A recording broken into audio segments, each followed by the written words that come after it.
This is the SmallmouthCrush Podcast Season 2. If you're a hardcore angler, you've come to the right place. This is a weekly podcast that will interview some of the top local and regional anglers in North America. Anglers who consistently finish near the top in both largemouth and smallmouth bass fishing tournaments. Travis and his guest will discuss techniques and strategies used to help these anglers stay so consistent and help you become a better angler and gain an edge on your body of water. And now, here's your host of the SmallmouthCrush Podcast, Travis Manson. Hello, welcome to the SmallmouthCrush Podcast Season 2.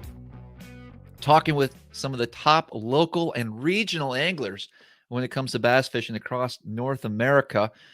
And we're going to start it out with a Canadian. But before we go there, let's talk about The Reel Shop. They're with us again for Season 2. Guys, The Reel Shop is my number one stop when it comes to all my fishing tackle needs. They got a lot of hunting equipment as well, but tons of bass tackle, walleye, anything, salmon and trout, whatever you want, whatever you name, they got it on their website, thereelshot.com. And you head on over there, use my code SmallmouthCrush15. Of course, you get 15% off your first order. So definitely take advantage of that and let them know Smallmouth Crush sent you. Let's get into it. Season 2. Jamie Bruce, how are you doing? Hey, man. How's it going? Man, good to have you. Super excited to talk fishing with you. I know you're up north, but there's some good fishing to be had.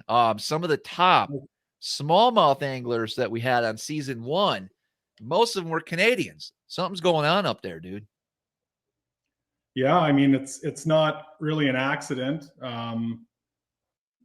Part of the reason for the top smallmouth anglers coming from Canada is smallmouth is the dominant species here, over Sure. largemouth. There's a lot of anglers up here that are really passionate about bass fishing. It's a short season up here. There's a lot of really competitive events, so I would expect that Canada will keep pumping out some anglers as we go here. So. Oh, they will. Before we get into it, if you could just take a moment and talk to us a little bit about your background, where exactly you're based out of, and how you got into fishing, if you could. Yeah, so I mean, started out pretty much as your standard kid, obsessed with fishing. Grew up always near Lake of the Woods, which is a huge lake up here. It borders Manitoba and Minnesota, and it's about 80 miles wide and 80 miles long, full of islands, full of cool stuff. Started out kind of walleye fishing like everyone else. That was always the dominant thing around here, and started getting into some of these tournaments around here. Got my teeth kicked in the first couple, but I just loved it so much. I threw everything I had at it. And not really knowing what I was doing. I just, I gave her, I fished every day, fished between night shifts, everything like that. And then finally started rolling with tournaments a little bit. And, there's nowhere else I'd rather be. This lake we're on here is just so dynamic. It really is like bass fishing paradise. Yeah, definitely. I've heard a lot of stories. I've never been there personally. Walk me through kind of the setup there. Obviously, it's a big body of water. I assume, just based on videos and pictures I've seen, a lot of structure, islands, drops. I mean, you name it, right? It's there. Largemouth, smallmouth, a variety of all different fish species, but it's got to be somewhat overwhelming. Do you feel you have it dialed in, or is there a lot to learn there? There's no one that will ever have Lake of the Woods dialed in. It fishes like 5 or 6 different lakes. I'm going to say the word dynamic a lot because there's no other way to describe it. There's crystal clear areas that have deep smallmouth down to 40 feet, and 2 miles away, it could look like you're fishing in Louisiana, throwing a chatterbait up under a bush for smallmouth there as well, and largemouth. If someone ever says they have it dialed in, they're lying to you. It's just so huge. There's only boat ramps in certain portions. So a lot of the areas of the lake are still so remote. They're 50 or 60 mile boat ride only. So, I mean, even living here, there's places that I can't go to every day, given weather and fuel constraints. And and things like that. So it just really has been a great place to learn how to bass fish. You can fish for largemouth and smallmouth and, you know, all the other species, muskies and walleyes and everything, but you really can do whatever you want. And, you know, part of its curse is that it's so full of fish, you're going to catch 2 to 3 pound bass doing everything. And you'll kind of trick yourself into thinking you're doing the right thing. And that's what happens to a lot of the tourists, you know, if you will, that come up here and fish tournaments. They fish around town and catch literally 100 bass and think they're going to do fine. And then they get stepped on. Right. So you know, it's hard to explain without seeing it. There's little towns along it and people can have those dialed in, but no one has a real lock on every little area of the lake. That's crazy to think that there's such a stretch in between boat ramps and it could be 40, 50, 60 miles. That's a lot of water. That's a lot of water. How do you break something down like that? You know, obviously history comes into play, but where do you determine where you're going to start or what zone you're going to focus on? I mean, there are, like I said, there's fish in every corner of the lake. There's most of the tournaments on Lake of the Woods have like a boundary, you know, a specific area of 30 or 40 square miles that you have to stick with. Okay. The big tournament up here, Kenora Bass International, it's kind of like, it's like the Super Bowl up here. It's a 3-day bass tournament, $800 entry, you know, 150 teams. And that's the one that attracts the names. And that's really the gloves are off. You can go wherever you want. So in a tournament like that, you'd want to focus on the more southern end of the lake. It's a short growing season up here. So, you know, if it's a little warmer down there and a little less pressure, then the fish will be maybe a 1/4 pound bigger, not much of a difference. So that's kind of how you look at that. As far as the rest of the lake goes, if you can fish anywhere you want, you really have to look at your strengths and, you know, just narrow that down. Sure. If you're someone from the Great Lakes, you're going to be a little more proficient in deep water angling. And, you know, you're probably going to look at smallmouth out in like clear waters of, you know, areas like Whitefish Bay. If you're a river rat and like throwing hardware and, you know, fishing shallow, then you're probably going to find yourself in some of the, you know, creeks and bays and just shallow water areas on the southern end of the lake. If you're a largemouth angler, there's huge endless flipping and frogging bays. You know, they're kind of needle in a haystack, but you can do that too. So, I mean, that's not totally answering your question, but that's, you know, if you're someone coming from somewhere else, that's how you have to look at it. What typically wins? Is it a mixed bag, or is it smallmouth over largemouth, or is it largemouth over smallmouth there? Well, it used to bounce back and forth quite a bit. But in 2014, my partner, Brian Gustafson, and I, he's a hammer up here. We fished together. We won it with almost all largemouth in 2014. And there hasn't been a largemouth in the first place, you know, in any of the 3 days of the first place team since.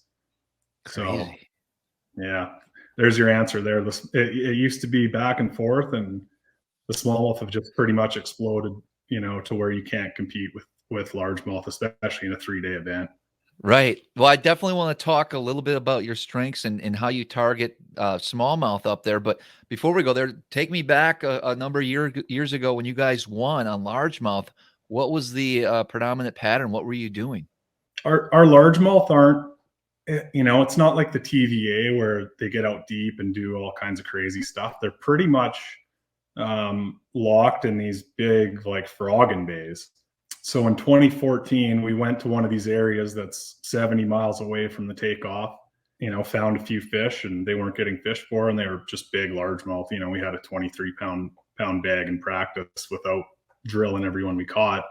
So that was, you know, we knew we could go catch 16 pounds of smallmouth and get 12th place, or just go, you know, put our money in the hat and go swinging for largemouth. And the water was up. It was high that year. We had a tough first day, just caught a couple of randoms, and, you know, you can always fill your limit with smallmouth. You'll never not catch a limit on this lake. So, you know, we did that, survived. And then the next day we just went for it, and I caught a 5 and a 6 pounder on back-to-back flips. They were up in matted coontail in the bush. So yeah, it was then, we had just under 21 that day. It was a tournament record at the time. And, right. And so the doors, we had a 3-pound lead or whatever it was. And these smallmouth guys get 17 pounds every day or, right there. So, our only chance was to go largemouth fishing again. And we caught 1 5-pounder. And at the end of the day, like I said, this lake's so good. Literally with 20 minutes left, we pulled in. You can almost see takeoff, and caught 4 2.5 pounders and won the tournament. It was a wild ride. So I thought I was a largemouth expert after that. And right. And we didn't win. We haven't won after that, actually. So if you could choose largemouth over smallmouth, what would you pick? Well, I mean, largemouth are kind of an exotic up here. This is the northern line. They don't exist further north than Lake of the Woods and the surrounding lakes. Okay. So there's probably, these numbers are obviously just made up, but it seems like there's 100 smallmouth for every largemouth or more. Like there's lots of lakes that don't even have largemouth in them. For me, like you obviously want what you can't have. So I chase them a lot. In tournaments, I've learned that, if you want to win, you need to predominantly chase smallmouth now, especially with advances in electronics. You just can't compete with that, flipping around for 5 largemouth a day. So what's your favorite technique when it comes to largemouth fishing? What attracts you to, that aspect of bass fishing? Flipping. I mean, flipping. It's just so intimate. Things happen so fast, and you just feel like a boss when you boat flip a 5-pounder right at your feet in a tournament. And yeah, that's the most exciting for me.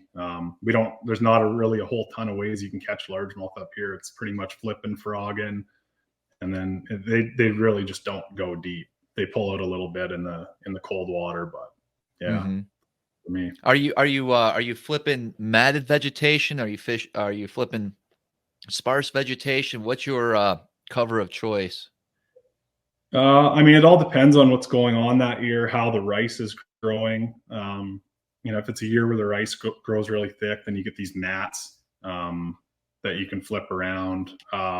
Lots of like lay down timbers, and just, lily pads, just kind of anything, just going. There's really not that many largemouth, like I said. So you're kind of putting your troller on 80 and flipping at everything you can find and trying to break down these huge bays. They're usually just in one little stretch, and they're not too picky on, where they're sitting there. You just got to get it. I can't argue. There's something special about being in the northern part of the country in that zone and fishing for largemouth in places that, like you said, look like Louisiana, look like Florida. It would blow someone's mind away. I think a lot of times when you get up there and you're out in that wilderness and there's actually, it does look like you're in Okeechobee, and it's a fun experience. Now, switching things a little bit, you mentioned electronics and targeting smallmouth and having that ability to do well in tournaments, targeting those species. What would be your go-to style when it comes to smallmouth fishing up there? Probably what I would get, labeled with, or, something that I've probably won the most money on is hanging a minnow. You'll hear it referred to as moping, or it cringes me to even say the Demiki rig. That's just, we all shook our heads when we heard that, heard it called that up here, because we've known it as hanging a minnow forever. But that's the deal for me. That's where I can kind of feel like I have a bit of an edge over the competition. And I've just caught so many bass doing it, and it's just something that I love. We're gonna have to get into this, because the whole season one, some of the top smallmouth anglers out there, and we mentioned it here and there. I've done it. I enjoy it. I kind of caught on to it. I wasn't doing it probably as early as you have. But really that elite event on Cherokee a number of years ago, right, is when that technique really hit mainstream. I remember when I first saw it, trying to learn the different jigs and the baits that, make that efficient and effective. And I played around with it, and it surprised me the amount of fish that you can catch, that you can get over and actually fool over a drop shot or some other type of bait. It's extremely effective.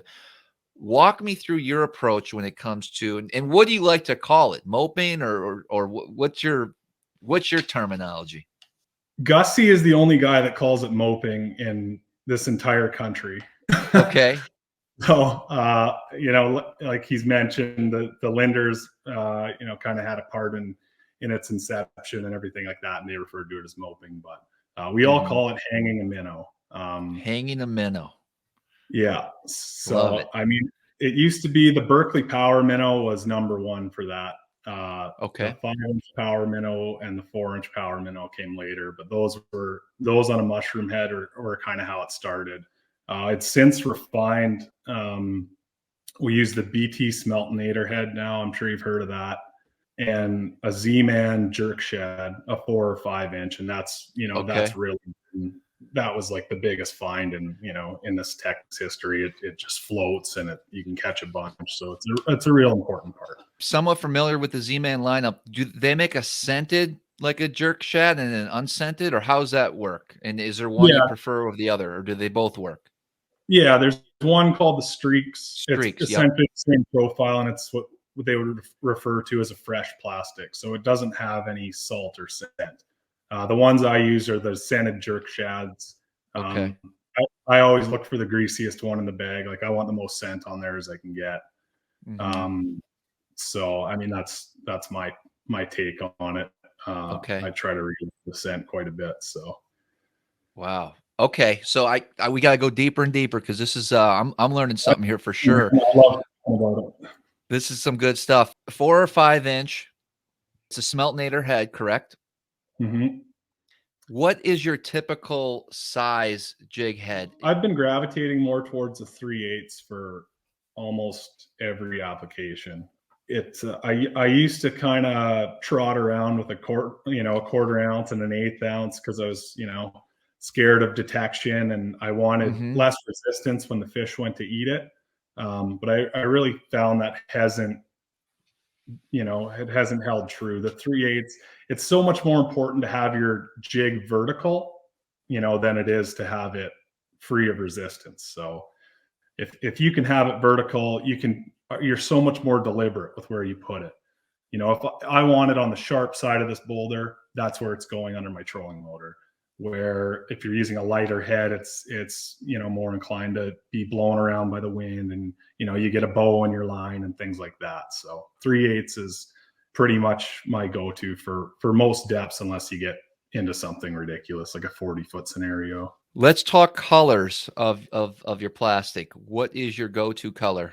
I kind of stick to the minnowy colors, smoky shad, Perel shad, smelt, shiner. Nothing really fancy there. White bellied or a little bit transparent. I really don't go too crazy with playing with colors. I don't really go too offside and use like a chartreuse or a pink. Well, I was curious about that because Z-Man, they not only make a lot of great baits for largemouth and smallmouth, but they're big into redfish and stuff like that. So they have and these jerk shads and whatnot, they'll use them for redfish.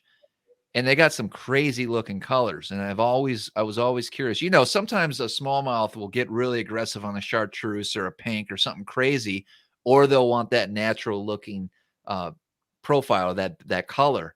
And so I was always curious if that would work. But it makes sense because you're basically fishing around the type of forage, right? Like, are you smelt up there, alewives? I don't know. Yeah, we have smelt, shiner, and Cisco. So all like a fatty, shiny skin bait fish. Right. Now, as far as your setup, let's talk a little about the rod, the reel, and even the line, if you could, with that. Yeah. I mean, you really don't have to get too crazy with it. A 7.1 to 7.3, fast action medium, spinning rod, any reel. usually stick with 10-pound braided line, suffix braid, and then I use a great big long 10-pound fluorocarbon leader. I have it almost into my reel. So a lot of the time, like, I'll have all fluorocarbon in the water. If they're up that high in the water column, then it having that long leader just kind of, until you really like catch a lot of fish on it, you don't realize how many like little drive-bys you get, and you pull away from them lots, just out of reaction. And having a longer leader, not for line detection, just more for a shock, like a shock resistor. Makes sense. So, yeah, I mean, the rod I use is it's a 13 fishing Envy.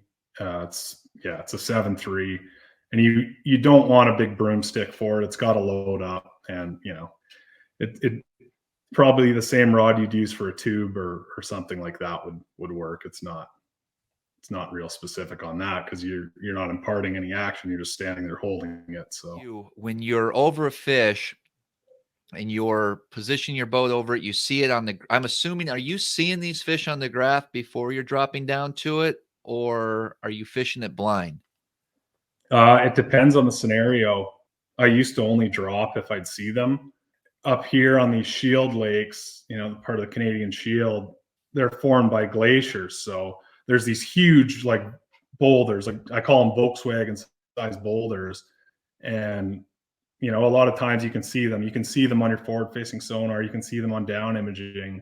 But a lot of times you can't, and you just have to, if it's a sweet spot, you just kind of have to hover over it and let them come up. Obviously, the ideal situation is you see a big pack, like a big pack 50 feet in front of the boat on your live scope, and they're there. But a lot of times, especially during tournaments, when they start getting pressured, they'll tuck down into those crevices, and they'll only come out once they see it. So, okay, so we got the right rod, we got the right setup, we got the right bait. Now we got to find where the fish are, which we'll get to. But once you do find them, talk to me about that scenario where you saw them out front, 50 feet out.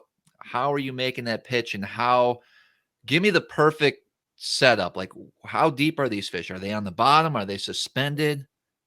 Typically, if they're sitting on one of those big boulders, and there's usually a pack of 4 or 5, so a couple will be off to the side, and if there's enough of them on it, there'll be some just above the boulder. They don't really like these smelt scenarios. They're not really chasing them as much. They're kind of just sitting back and waiting to ambush. They don't get as nomadic as you'd think and go chase them. But anyway, yeah. So if you see this pack, I mean, it really depends on the day. And this is something we've just learned since forward-facing sonar came out. But a lot of the time you'd think, okay, I can see them out there now. I can just cast at them and I'll catch them better. They won't be scared of the boat. It'll be like fish in a barrel. But a lot of days you'll throw at those fish and, start bringing your swim bait or whatever back, and they'll all just follow off and sit under your boat.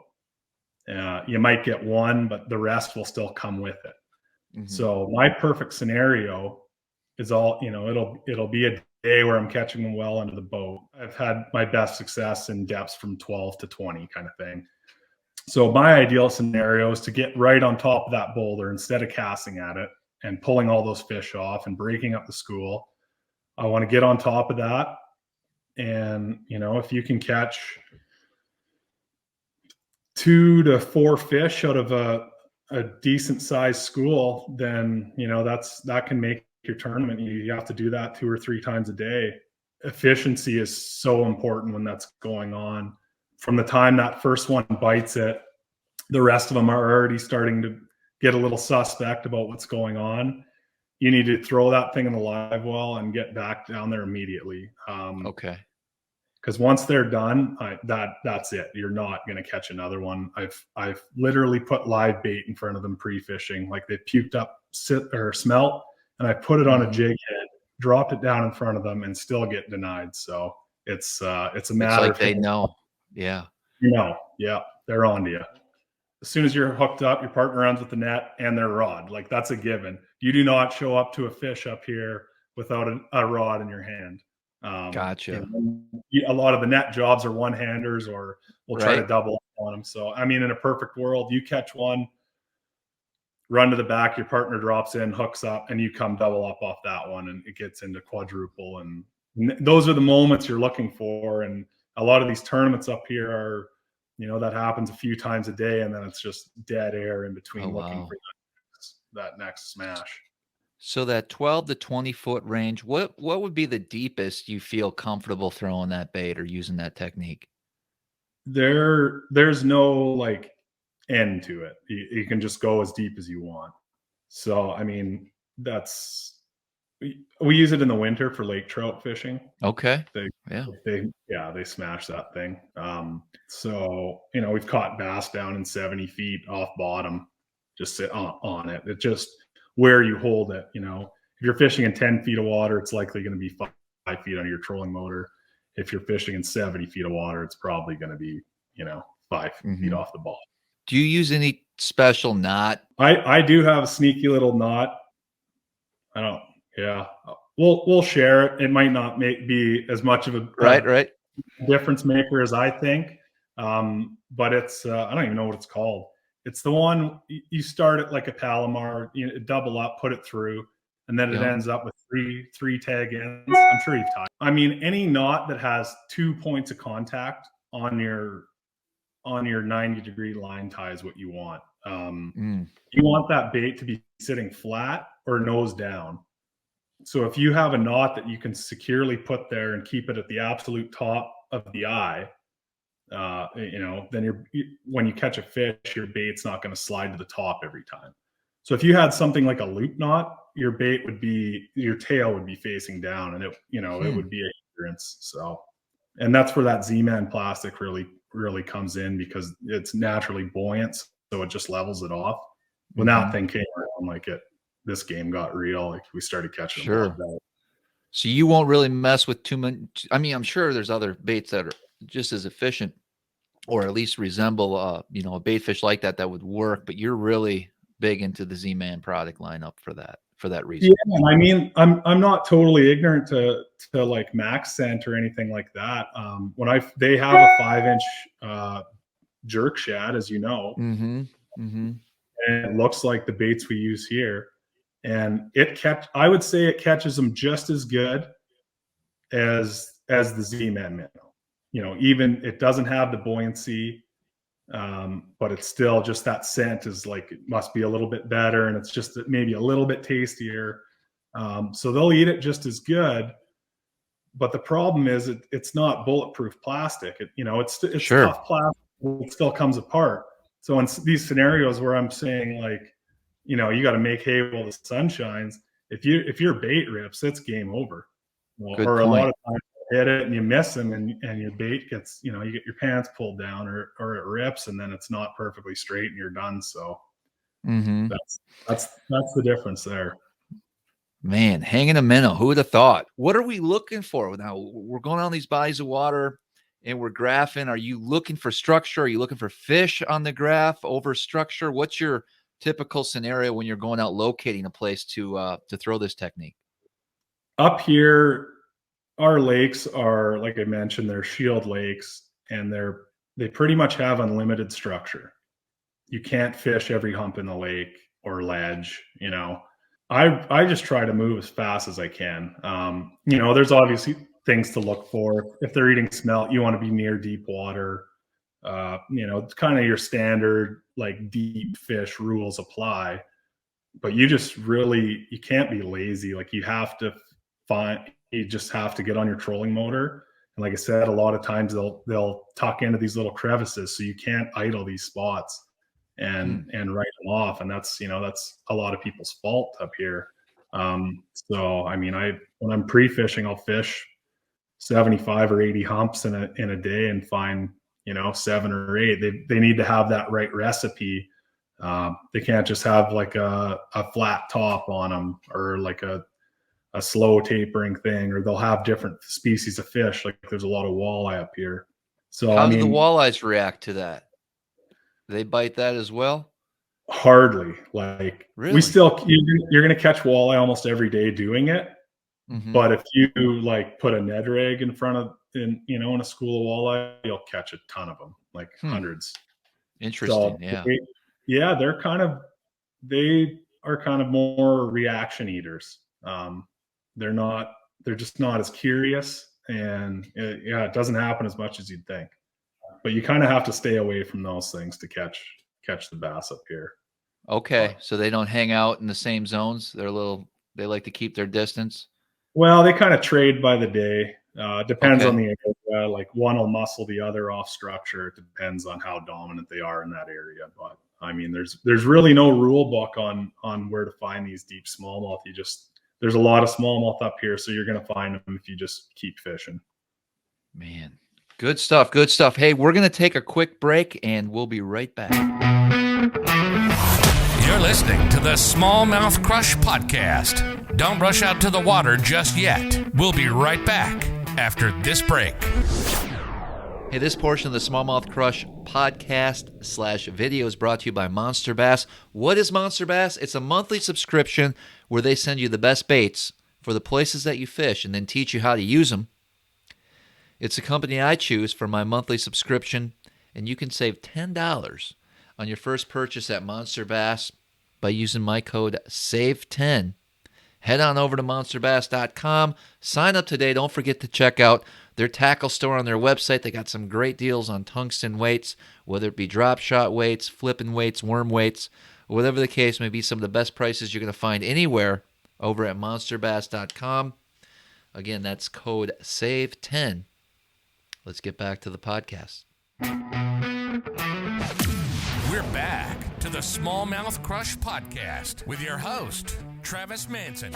You know, what do you think separates you from other anglers when it comes to, being able to dominate and be consistent in tournament fishing? Because there's a lot of people that fish all over the place, and, you're competing against, sometimes I'm sure there's 100+ boat tournaments. How do you stay so consistent? I feel like, I've thought about this a lot. And it's not like I'm dominating up here. There's a ton of good anglers up here. I'm just on a good stretch right now. I feel like, the biggest thing for me is, and this is, I feel like it's true for all bass anglers across the board, is that it's the people that aren't afraid to fail that are going to succeed. Especially in a place like this where there are 3-pounders tempting you at every corner, and you just have to ignore those and fish for the biggest fish in the lake. You have to learn how to do things that you're not comfortable with if you think that's how to win, and you just can't be afraid to lose. I know a lot of people that have kind of been laying up their whole lives when it comes to tournaments. If you're fishing for second, that's as high as you're going to get. Where if you're putting yourself out there and, learning the techniques and then going for it every weekend, it seems like once you finally understand what's going on, it seems like your failure would be like a second place. And that's what someone who's just trying to be consistent and stable, that's what they would be thriving for. So, I mean, it's kind of a shoot for the stars and land on the moon scenario. So yeah, that's my look at it. And Right. There's the obvious things, work ethic and, paying attention and all that stuff. But I think it goes a little bit, more into your head than people think. So Such a short season up that way. Are you fishing pretty much a tournament? Is it pretty consistent, or do you pick and choose, or do you try to get in one every weekend, or can you even do that? yeah. So, I mean, to further shorten our season up here, it's part of the reason the fishing's so good too, is you can't put a bass in your live well until July 1st. So that whole pre-spawn and spawn, there are no tournaments, in Northwestern Ontario. We'll branch out into other provinces or going down to Sturgeon Bay once in a while and things like that. But so it's from July till the beginning of October. Yeah, I mean, there's these huge open tournaments up here. I mentioned the Kenora Bass International, but there's a few that are like that, like Bassin' for Bucks and the Canadian Bass Championship on Rainy Lake. There are these big, huge 3-day events, and they got big payout, major spectacle, like boat parades, full tents, huge crowds. Mm. So you can definitely keep busy up here. I mean, I probably try to do 10 in a season, so it doesn't sound like a lot, but it's crammed into a really Yeah, short. it is. I mean, it's go time. Once tournaments start, you know, my grass gets long, and I neglect kind of everything else and just go. Don't we all? Absolutely. What's a technique that you would just cringe, that you would like hate to do, or perhaps a technique you'd like to learn and master? Like what's next on the agenda when it comes to different techniques out there? Oh man, that's I've got two different answers for those kind of two different Okay, questions. Um, sure.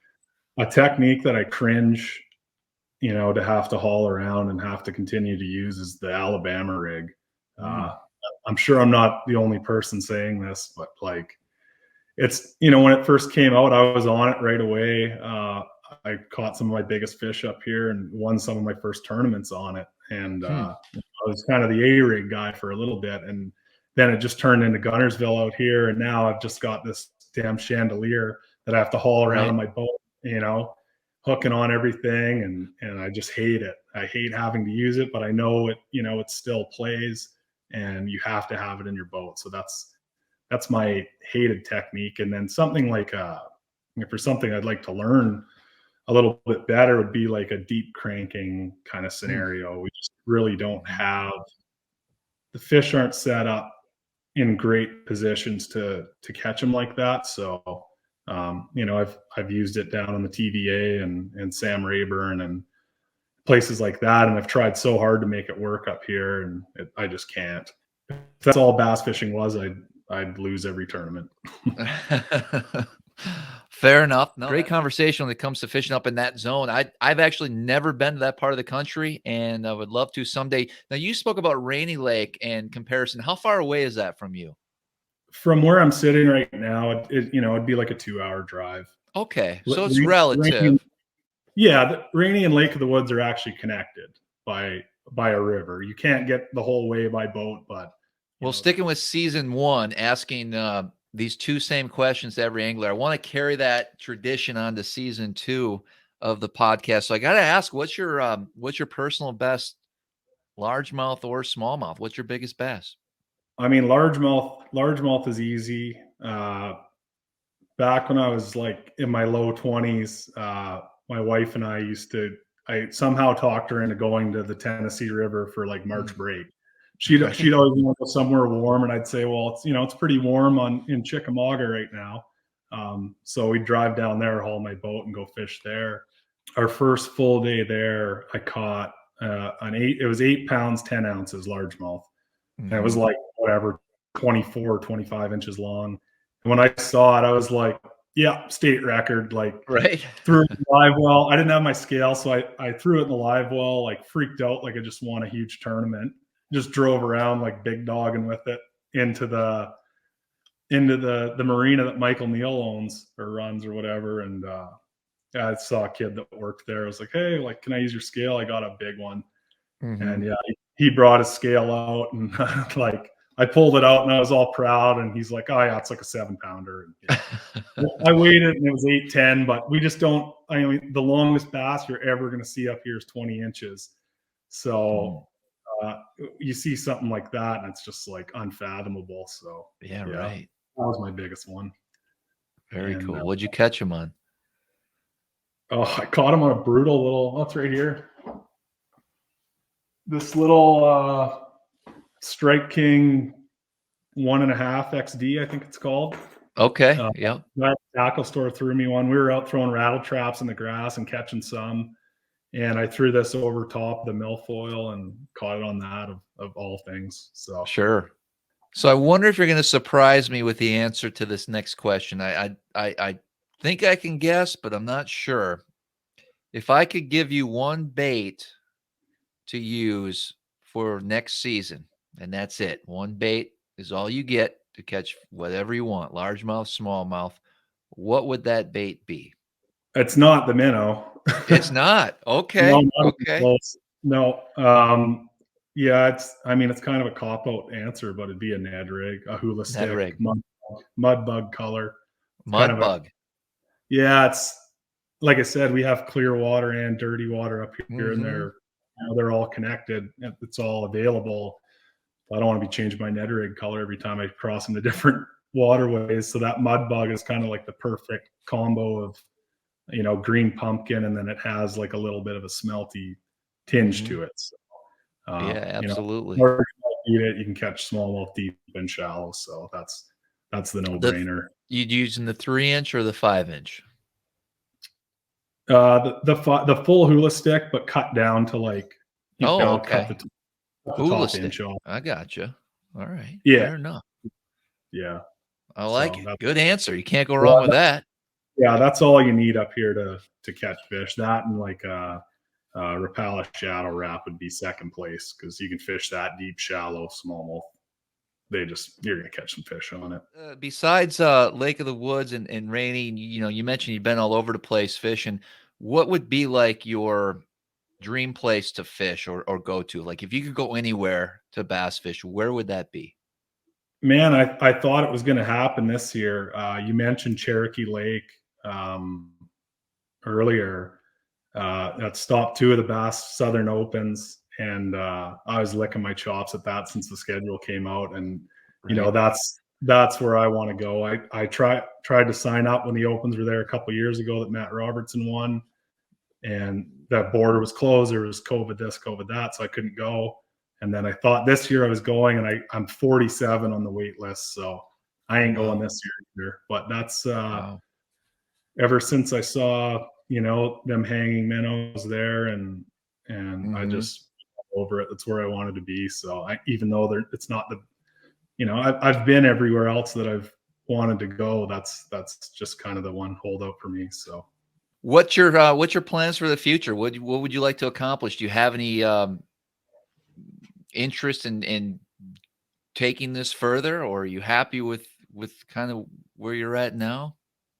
Yeah, I'm like a rat in a cage right now. After getting waitlisted for the Opens, I've kind of been building up to being able to be in a position where I can sign up and go kind of chase that dream. There's a lot of things that have to be in place, as especially when you're coming from Canada.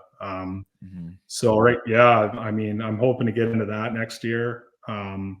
But I'll stick around with the regional ones. I mean, there's plenty to keep us busy around here, and the payouts are good and everything. But yeah, for the winter, I'm an ice angler.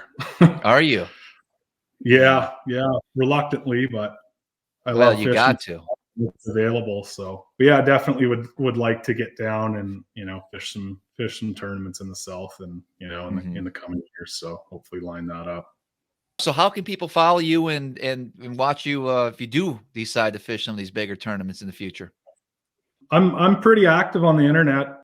I've got an Instagram, Bruce's Canadian Angling, and YouTube, Bruce's Canadian Angling. So there's a lot of like ice fishing content and walleyes and the bass thing too.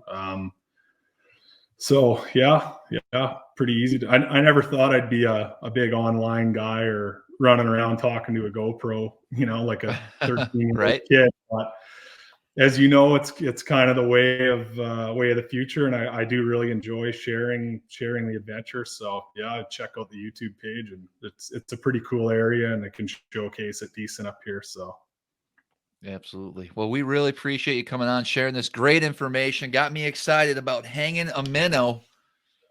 I love it. Good stuff. Yeah, thanks for having me, Travis. That was a blast. And awesome. the door's always open if you want to come fishing up here too. I'd love to. And as always, guys, until next time, we'll see you on the water. Thanks so much for listening today. Make sure that you're subscribed to the show and follow us on Instagram at SmallmouthCrush. Also, the YouTube channel, SmallmouthCrush. And if you feel so inclined, please leave us a 5-star rating and comment with a review below. And as always, until next time, we'll see you on the water.